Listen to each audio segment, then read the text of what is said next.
Hello everyone, welcome to another episode of 10 for the Chairman. It's my second episode. This one's going to be shorter than the last mega epic we did, but hopefully there'll be some interesting answers for you guys in this one. Wanted to say thank you very much to the subscribers that make 10 for the Chairman possible. So in case you haven't watched this before, this is where I take 10 questions from the subscribers and answer them to the best of my ability about the game and what we're planning to do. The subscribers are the subset of the community that contribute money every month to enable us to do extra community content, this show, Around the Verse, Bug Smashers, all these extra little video shows we do, plus the Jump Point magazine, which is usually about 50 to 60 pages long with behind-the-scenes information detailed about how we build ships, systems, game design mechanics, subscribers very much keep our ability to keep investing into greater community interaction. So thank you very, very much for all that subscribers. And speaking of backers and subscribers, while I was gone, obviously there's quite a few people that came by and visited the LA office, but the group came by, including with Nighthawk here, who left these two rather nice presents, which I was just unwrapping when we started this, about aircraft, which I quite like. So that's the world's greatest aircraft. I guess there would probably be some debates about who necessarily should be in here and who shouldn't be in here, but there are some good ones like the Spitfire, which is obviously a pretty good one. I'm sure there's P-51 Mustang would also be in here at some point as we get there. There's a Focke-Wulf 190, Lockheed P-38 Lightning, which was actually the inspiration for the Vanguard. So very cool. So thank you for that. And then the Skies of World War II, Courage, Battle and Victory in the Air. Very nice. So thank you for these books. I think I've not made any secret of the fact that I'm a big military historian. So when I grew up, I was making model tanks and model planes and all that sort of stuff. And I have a rather large collection of miniatures, Napoleonic miniatures. I used to war game. A lot of my love of military planes and all that sort of was obviously one of the inspirations of Wing Commander, and we're definitely carrying that through into Star Citizen and Squadron 42. Enough of a pre-ramble. Like I said, thank you very much to Nighthawk for these wonderful presents, but let me get to the questions. So the very first question comes from Fazul Kaul, so K-A-U-L, who asks, what's the in-game banking structure going to be like? Not much has really been mentioned about it, or I've missed it. Do we get in-game statements? How do you wire credits to other citizens, ...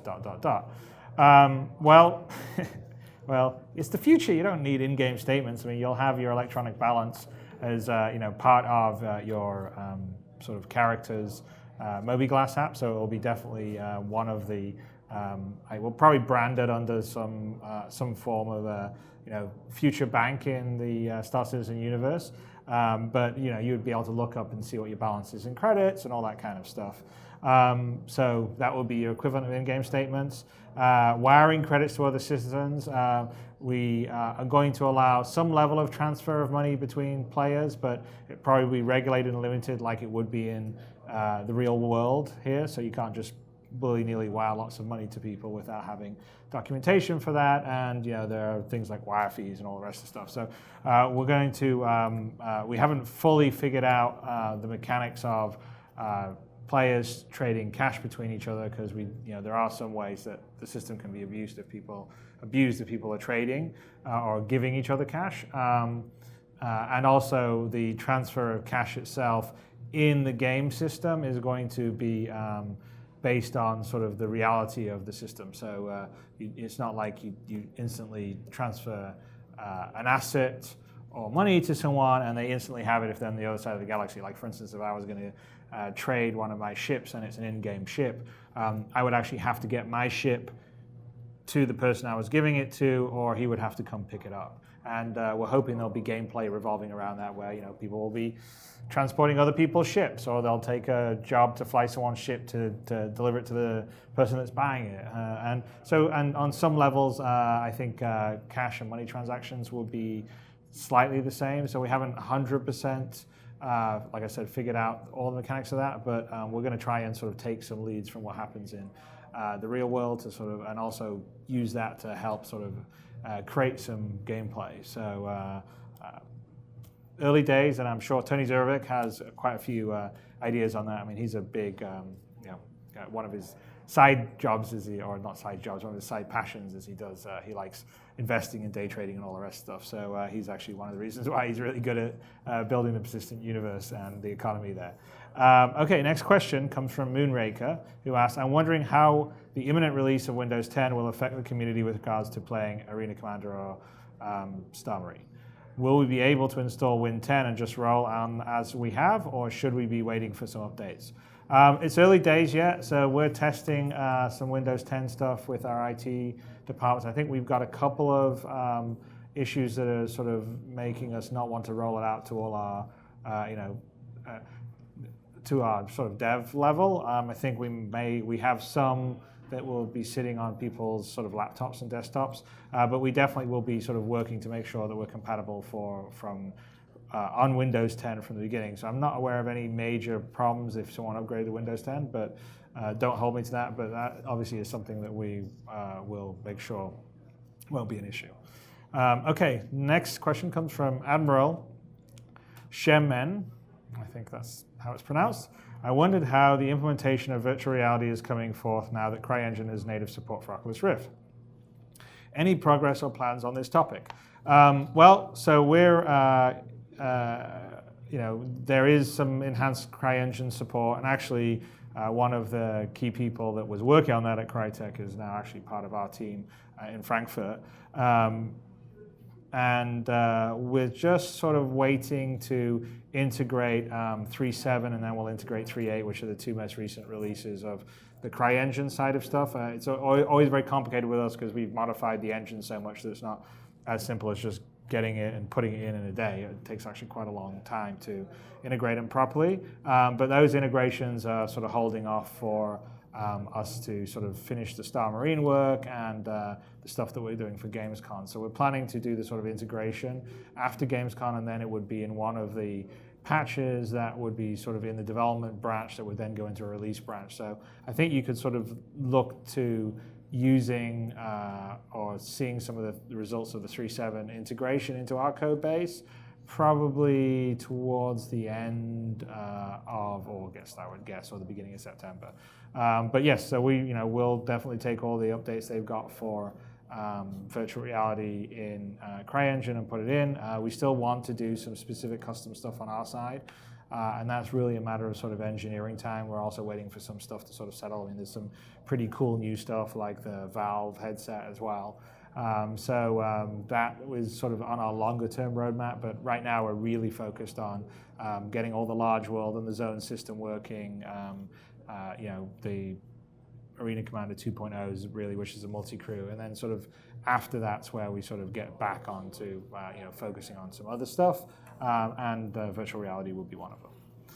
Okay, next question comes from Nostromo 1977, who says, has CIG ever considered adding a hunting profession to Star Citizen, which would allow players to travel to wilderness landing zones and hunt dangerous alien beasts?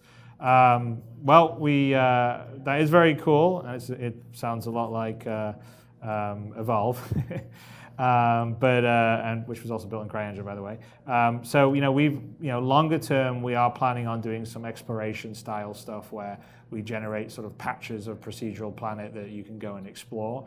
So that's some of the R&D we're doing. We're actually doing some of it longer term in Frankfurt. So that's some of the tasks that they're going to be working on after we've got the sort of large world zone stuff, multi-crew stuff going. And that would obviously be one of the things that you would do, because you would essentially create these areas that you could explore where you could go maybe find some minerals or maybe find some alien artifacts, or maybe there would be some alien beasts that could attack you and you could defend yourself, or you could go and find them as specimens or even hunt them as is suggested here. So that is actually something on a longer term it will be kind of a sort of a fun gameplay. I mean, our goal is to sort of build this world out and add these features as the game is existing, and so there should be, as I've said many times, I want to have a very rich varied amount of gameplay. So it's not just about dogfighting in space, or not just about hauling cargo between location A and B, which is what you've normally seen in space games. So we're really trying to embrace a whole bunch of different play areas and styles. And so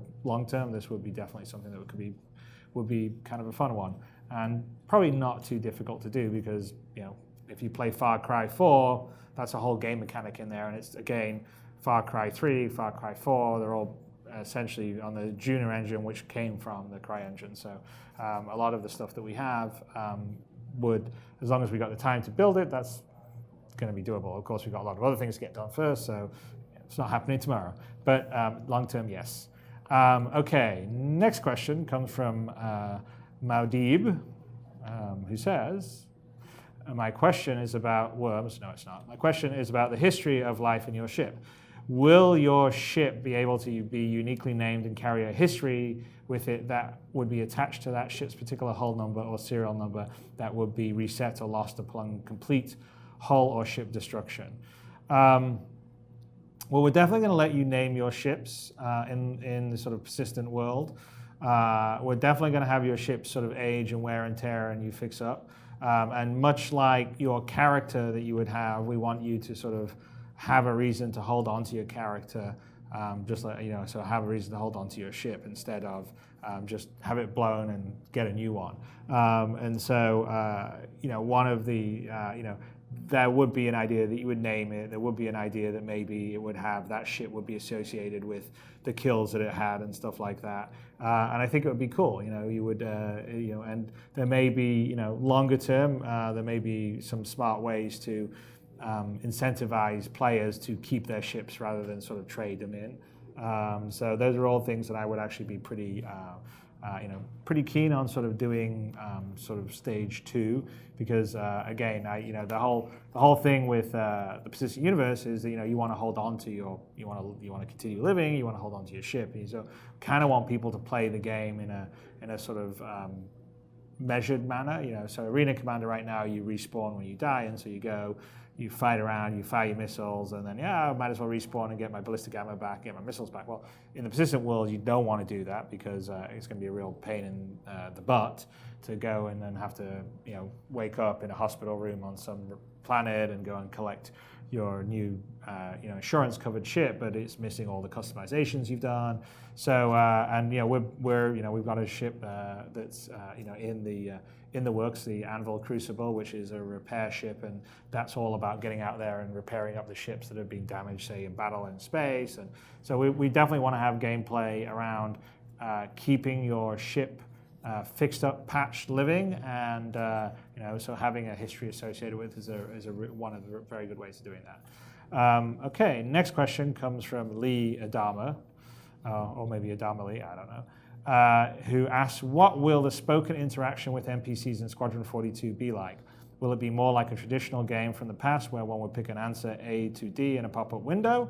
And I would assume normally there would be an OR there, but there isn't. So we're trying something very different on Squadron 42 in terms of the conversation. We've gone with this whole idea of you're in a first-person world or universe. And so the conversations you get into are from your point of view in first person. They're not limited as in, typically say if you play something like a BioWare game like Mass Effect or Dragon's Age, you click on someone and then you go into sort of this conversation mode where there's your character and the character you're talking to, and it's kind of traditional third person.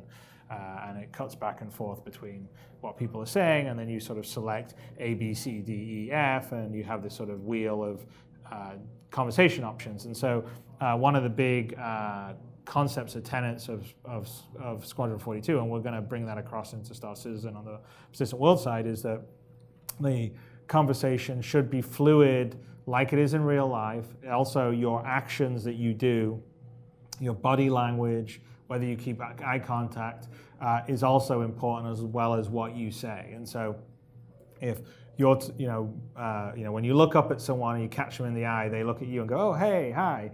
And then maybe you can approach them, and then a conversation would start. And if they're talking to you and you sort of turn away halfway through the conversation, they'll be like, hey, well, what are you doing? And then, if you don't turn back, they'll sort of stop or wander off. you turn back and go, oh, as I was saying, and there'll be various options for you to influence it. So we have the moments where what we call your inner thoughts. So there'll be a point where someone says, hey, what do you think of my flying? And then your inner thought. And we're going to be using a technique that's very much like Sherlock, the BBC series. I don't know if you've any of you guys have out there seen it. I'm sure some of you have, but sort of your thoughts almost sort of float out in the ether 3D space, and you'll also hear it as you sort of highlight one. So it'll be like, yeah, nah, his flying really sucks. Or yeah, he's a pretty good flyer. And those are all sort of in an inner thought. And then when you pick the one, you'll be like, oh no, you really kick ass flying. I mean, I really enjoy flying on your wing. You're the best wingman I've ever had. And you'll be able to sort of guide yourself through the conversation. Between having sort of the branches that you can do that are contextual, and it's not, it could be left or right, or not left or right, but one, 2 branches, 3 branches, 4 branches. The system will support all that. Or you can even have contextual interactions, like look around and someone's boring you in a conversation, and there's a glass of water. Well, this is not something we have in Squadron 42, but an example of it would be, I could see that while he's talking, I could go, oh yeah, I want to take a drink. Would be one action. That'd be the use action, or it'd be take a drink, or throw water in person's face, and I throw the water in the person's face, and that would be potentially contextual if you had like someone who's insulting you in a conversation. So we're going to allow you to interact with things around you, items that could have context and meaning to a conversation, and also thoughts that you would have talking to people. And you can walk in and out, and you can move around, and it's all fluid from first person. So it's very different from a locked off traditional A, B, C, D, E, F kind of branching conversation that you've seen before in sort of RPGs or adventure games. And I think it's going to be really cool. I think it'll be very fluid. It is about eye contact and paying attention. If you're doing stupid things like bouncing around and nodding your head and everything, the other character is going to say, hey, what are you doing? And pay attention, and then just give up on you after a while, and then they'll become more annoyed with you, and then their approachability and sort of friendliness to you will decrease. So it's really going to be about managing relationships and about who you decide to interact with in Squadron 42 and make the friendships with will affect things down the road and how they react to you. So I'm hoping that sort of very fluid, immersive conversation system will pull you into the world better. And then also, if you spend time interacting with people, talking to people, getting to hear their backstories or what their hopes and dreams are, then later on, if something happens, as it always does in single-player stories, and maybe the person you've been talking to that invested time in gets killed, then it will be pretty emotionally impactful for you. And so that's it. I think it's definitely something I've been thinking about for a long time. It's sort of the next stage for me of some of the stuff that I want to do. So hopefully you guys will really enjoy it. Okay, next question comes from Aragon BH, who asks, will the number of players allowed into an instance change depending on location? For example, would it be possible to interact with more players on a station or planet side since there are no ship assets to render? It sort of all depends. I would say that we haven't quite, this is something we're actively working on. It's very possible that the number of players in any one area would potentially be dependent on the kind of location they're in, and also the kind of who you're sort of networking. So, like, to give you an example, we're on FPS. We're pretty sure that we'll be able to have, say, 32 players in some of the aspects of it, and that's because it's just a player and a character. Versus the ships are much harder, because the ship is, first of all, you have a player inside each ship, but then the ship itself is very complicated, has lots of moving parts, and all those moving parts require some level of network synchronization. So more complicated items or objects, like spaceships are really good examples, take up more network bandwidth. And so if it's just people running around on foot in a planetary environment, the odds are that we should be able to have more of them than we would once you're in space and people are dogfighting. And that's not to say that we're not trying to push it to get as much as we possibly can. We're playing around with, I think I've mentioned this before, but the possibility of having sort of servers in the same data server all working together on the same area or instance. and essentially sharing the workload of simulating that area and sharing the workload of telling the clients they are responsible for where they are in the world. And doing that will potentially be able to have more players in an area than one server can simulate. This is still very early, but that's one of the sort of approaches that we're looking at. So it's definitely the case that there's probably going to be more players in certain areas than others. I know that when we do the social module, Tony's aiming for a lot more players than we have right now out in space, and actually more than they have in the top end of what they think they're going to do in the FPS. So yes, we'll see.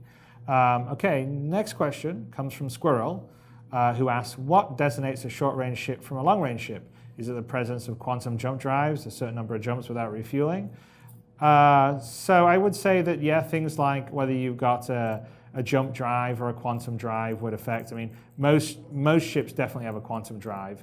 Only a very few wouldn't have a quantum drive. So, an example of an absolute short-range ship would probably be something like the Merlin, where that's a snub-nosed fighter that's sort of carried with, something like a Constellation that can quantum drive and jump drive. And then you've got the next level of a ship that would maybe have quantum drive but doesn't have a jump drive, or maybe hasn't got a jump drive installed, so they can travel around the star system pretty quickly, but if they want to go to another star system, they would have to travel or be put in the hold of a bigger ship or get a jump drive installed. And then the bigger, most star-faring ships, which at a certain level, most of our bigger ships have jump drives.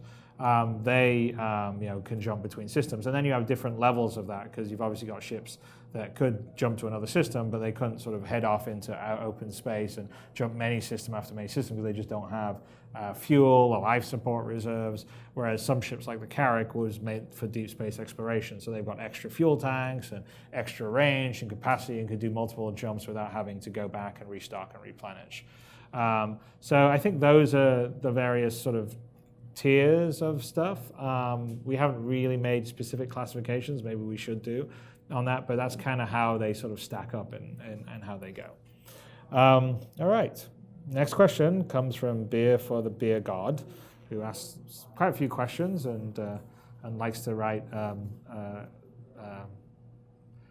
interesting summaries of my attempt for the German. So he asks, aside from the aesthetics, what is the benefit to the player of merging first and third person animations? And I was just debating whether I should answer it in Beer for the Beer God's voice or not, but I'll decide to be straight-laced, and then he can interpret my answer however he chooses. I think I tried to explain the benefit, which is mostly to do with the fact that you're going to be playing and interacting with other players in multiplayer, and they will be interacting with the world around you and the ship that you're flying.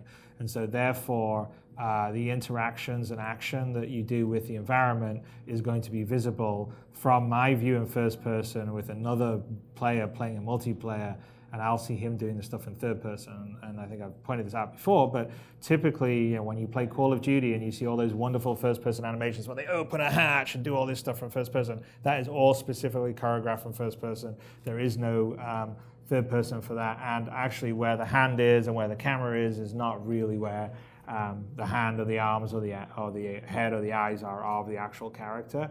And so it's fine when it's only from your point of view, but the moment that some other player is doing that from his point of view and you're watching him do that, what you will end up happening is his third-person animation will have his head and arm and everything in a different position than it is to him in first-person view, which, normally if there isn't combat or something involved, maybe it's okay. But if you have a lot of heavy interaction with environments and stuff, then it's going to be a problem. And you can have things like, hey, the arm in first person's up here, but in reality it's actually down here. And so you've got collision issues that where the collision proxies are in first and third person don't line up. They completely cheat in first person in most games. So like most first person games, it's all faked, and then that little center crosshair where you move is where they shoot. And if you actually went out to third person and looked at where your character was shooting and where the bullets were going, you would actually notice that the bullets actually were not firing in a straight line from where the gun was pointing. They were probably an angle because they're all being gravitated towards that center crosshair that you have in first person.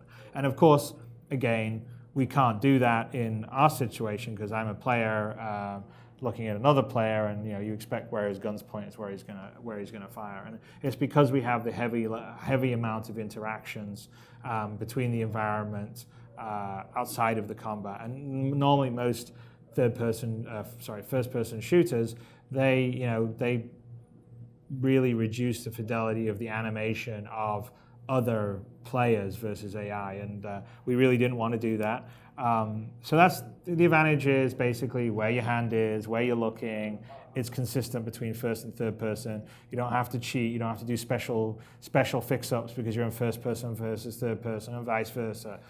So long term, if you get it to the base stuff to work, it makes your life a hell of a lot easier, which for us is pretty important because we have a massive game, and so we have massive amounts of animation. So if we have to do both first person and third person animation for all the motion sets, it's insane. I mean, we're already thousands and thousands and thousands of animation assets, and we don't really want to double up on them. And again, in a normal first person shooter, you don't really have that same issue because you're not doing something that has a variety of the number of ships you can enter, the number of things you can interact, the number of different things, and you're not really thinking about how you're going to be building this thing over 10 years and have you doing all these different things, and we do. So I'm trying to simplify it to not have two parallel systems is something that's, I think, long-term, definitely important. Short-term makes it hard because most people that work on first-person stuff and have tried to unify first and third person will say it was a bitch, and they've normally given up and cheated.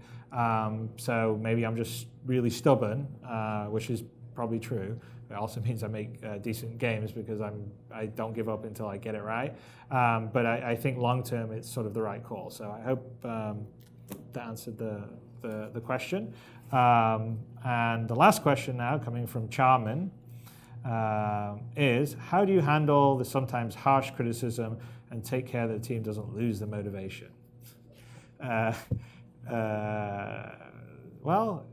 It's hard sometimes, but at the end of the day, I would say that the fact that we're building a game that we've all wanted to build, that we've dreamed about building for a long time, and we can see it coming together, is a big motivation. Yeah, it's totally frustrating to see everyone out there second guessing decisions you make, or wondering why you're late, or God damn, they're incompetent, they're not professional, they should get this thing out. And it's hard because development is a very very complicated thing. This is a very big project. There's a lot of people we have on it.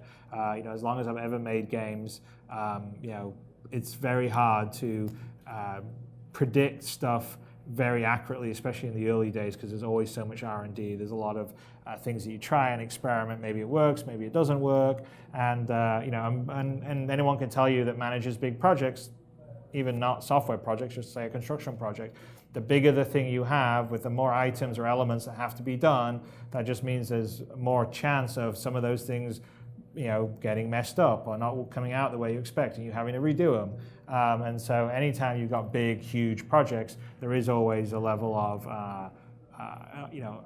difficulty and unpredictability. So and then it's sort of frustrating to sit there and have people wonder why you take so long and stuff. But at the end of the day, we're getting to build a game in a way no one else has ever managed to build it. And that isn't the majority of people anyway. And and to be honest with you, I'm perfectly fine with it because I'd be frustrated if I was waiting. I want to play this game too. So I'm kind of frustrated. I mean, I give people internally shit when things are late, or they say, oh, it was going to be here and it comes in later. I'm like, I give them the same sort of abuse that sometimes we get back from the community. But I think that's sort of the price you pay, and the fact that we're building something that we really care about, that the rest of the team really cares about, I think is the most important thing.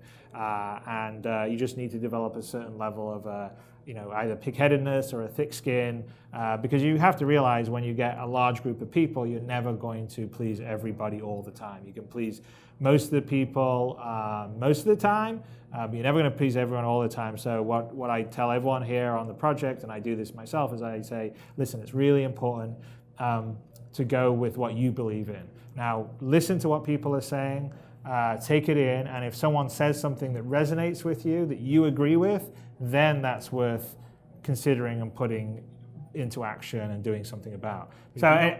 So anyway, I think one of the problems with, say, development in sort of the more sort of buttoned-down public company publisher world is that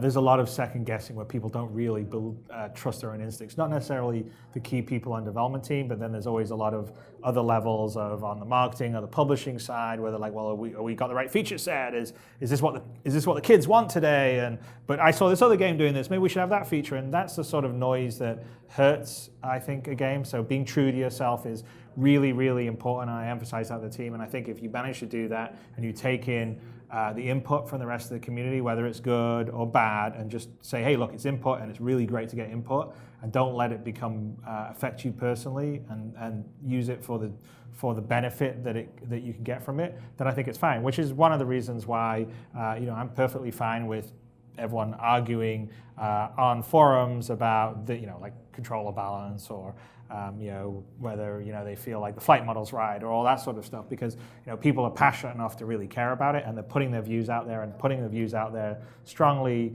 challenges myself and the team to make sure that what we believe in we're doing. It doesn't mean that we're going to agree with whoever's the loudest or anything like that. It just means that I'm fine with the debate as long as obviously people are fairly civil about it, right? It's not fun to be name calling or putting people down, but you should strongly sort of put forward your argument of why you think it's right. And I'm telling you that even though some people feel like they don't have any input or have any effect, that everybody here definitely pays attention to what everyone says in the community, and we do listen, and we take on things that we think are valid, and we try to adjust and fix them. It's an ongoing process, and that's how we don't lose motivation, because we're building the game we want to build, and we know there's a lot of people behind us doing it, supporting us and having us make that game. And even if they don't vocalize it in the most supportive manner, we know that their heart's in the right place. So having said that, I would say thank you guys, and thank you. This is the end of this episode of 10 for the Chairman, and as always, thank you to subscribers for making it possible. Thank you to the backers for making the game possible in the first place.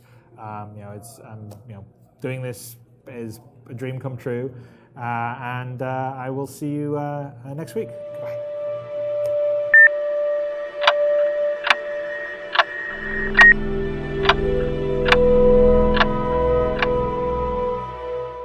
Hey guys, thanks for watching 10 for the Chairman. If you guys would like to see more episodes, go here. If you guys would like to subscribe to our YouTube channel and always keep up to date with all our video content, go here.